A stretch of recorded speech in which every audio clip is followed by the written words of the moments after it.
Well, this is it. The end, the full stop, and the exclamation mark on one of the greatest stories in the Australian automotive industry, the Holden Commodore. These three amigos are the latest limited editions designed to celebrate all that was great about this Aussie icon.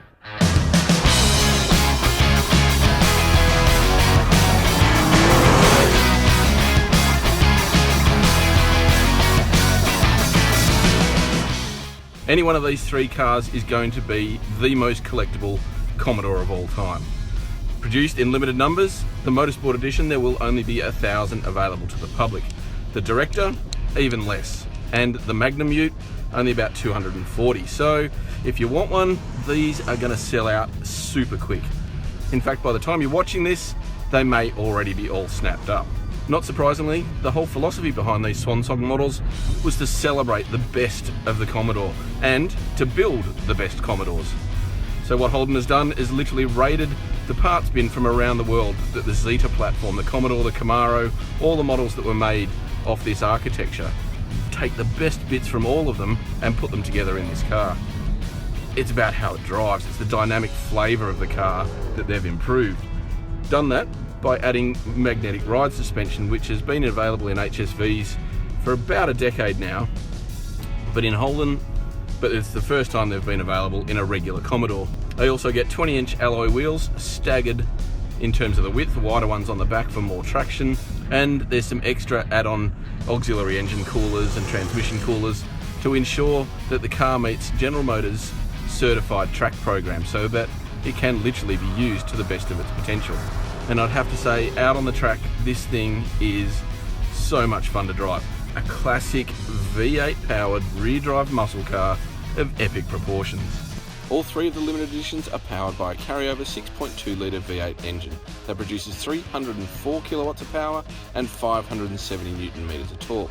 The Motorsport Edition and the Magnum Ute are both available with either a 6-speed manual or a 6-speed automatic, whereas the Director is available as an automatic only. The engine is an absolute blast. It sounds unreal at full revs. This big guttural exhaust note just bellowing through your chest. It's a great engine, full of character. But the rest of it is even more amazing. The way this car handles, the steering on it is beautifully linear with great weighting to it. And the body control that the magnetic ride suspension brings, well, I'd have to say this car can be an absolute track weapon or a hooligan, however you want to drive it. That magnetic ride suspension in an everyday scenario also makes it extremely livable. There's great body control over bumps and potholes. This thing sits really flat and has great control. More than the car itself though, there are some extras that are going to make it even more special. Everyone gets a model car, exactly how their car looks. There's a beautiful presentation case, and there's car covers that you can get your name and the build number of the plaque inscribed on as well. So these cars will be special. They'll be special to the owners that pick them up, and they'll be extremely special to those owners that absolutely have to have the last of the line Commodore.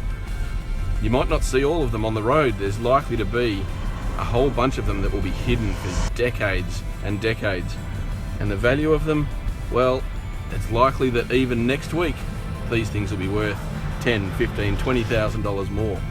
So in 20 years' time, these things will represent a time capsule of great Australian manufacturing. They are simply the best cars we've ever built.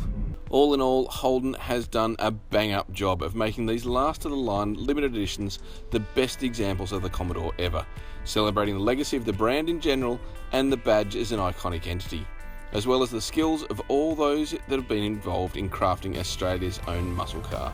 In the end, it has created a trio of Commodores that will be admired by many, no matter whether they've been driven by enthusiasts or kept under wraps by collectors. In any case, there won't be anything like them, unfortunately, ever again.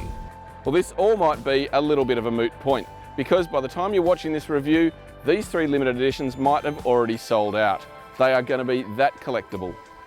What can't be argued though is they are not only the greatest Commodores, they might also be the greatest Australian built cars ever.